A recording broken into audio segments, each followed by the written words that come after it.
Friends, ఇంకొక మాట చెబుతున్నా. దగ్గర దగ్గర 20 రోజుల నుంచి అప్పుడు జల్లు పడుతూనే ఉంది. ఏమైనా ఎడతెరపు లేకుండా 2 రోజులకు ఒకసారి 4 రోజులకు ఒకసారి వాన పడుతుంది. ఆ వాన పడటం వల్ల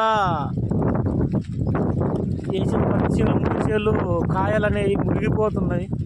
పత్తి కూడా తడిసిపోయి ఆగమైపోతుంది. వాన లేనప్పుడు ఒక బాధ, వానలు ఉన్నప్పుడు ఒక బాధ. ఈ వానదేవుడు కూడా రైతును అనేది చాలా కష్టపెడుతుండు, బాధ పెడుతుండు. ఇప్పుడు వర్షంలోనే వచ్చా చూద్దామనేసి పత్తి పగిలిందని చూద్దామని వచ్చేస్తే ఆ పత్తి పగిలిన గుల్ల తడిసిపోయి ముద్ద లెక్క అవుతుంది. అక్కడక్కడ కాయలు పాసిపోతున్నాయి. చూసారా ఫ్రెండ్స్, రైతు కష్టాలు, ఇంటి కష్టాలు. వాన లేనప్పుడు వాన రాలేదే దేవుడా, వాన దేవుడా అని దండం పెడుతూ ఎన్నో పూజలు చేస్తుంటాం. వాన బాగా పంట వచ్చిన సమయానికి, అది పత్తి తీసే సమయానికి ఇట్లా వాన పడి చాలా ఆగం చేస్తుంది. దేవుడా, కొద్దిగా రైతుని ఇబ్బంది పెట్టకయ్యా. పడే టయాన అటు కుడియడంగప్పుడు పంట చేతికి వచ్చే టయానికి చాలా ఆగమైపోతుంది. నా 2 ఎకరాలు బీడు పడి, కొంచెం పొరపాటు వల్ల 2 ఎకరాలు బీడు పడిపోయింది పత్తి చేను.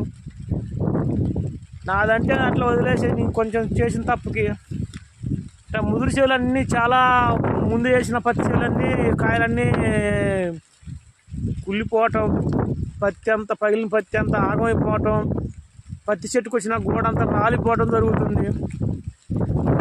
పడితే ముందు వేసుకున్న సుఖం కూడా లేకుండా అయిపోతుంది. నిరుడు ముందటేడు మిరపజాలకి కాయలకి రేటు కూడా సరిగ్గా లేక నష్టపోయిన రైతులు. ఇప్పుడేమో ఈ పత్తి వేస్తేనే ఈ రకంగా వానలు పడి ఇట్లా ఇబ్బంది పెడుతుంది. చాలా బాధగా ఉంది ఫ్రెండ్స్. ఎందుకంటున్నాను, నేను చెప్పింది ఆలోచించండి. నాకు మాట్లాడటం రాకపోయినా నాకు తెలిసింది మాట్లాడా. నేను చెప్పింది కరెక్ట్ అయితే కామెంట్ చేయండి ఫ్రెండ్స్. చాలా బాధగా అనిపిస్తుంది.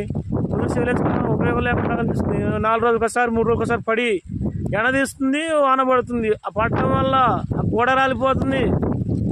ఆ పగిలే పత్తికాయ ఆ గుళ్ళంతా ఆగమైపోతుంది.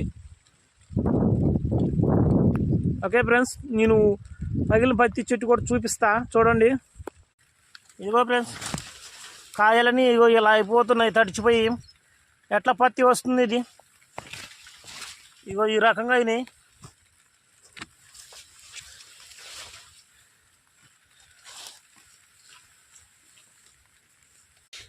చూసారు కదా ఫ్రెండ్స్, అంత ఇబ్బందిగా ఉంది.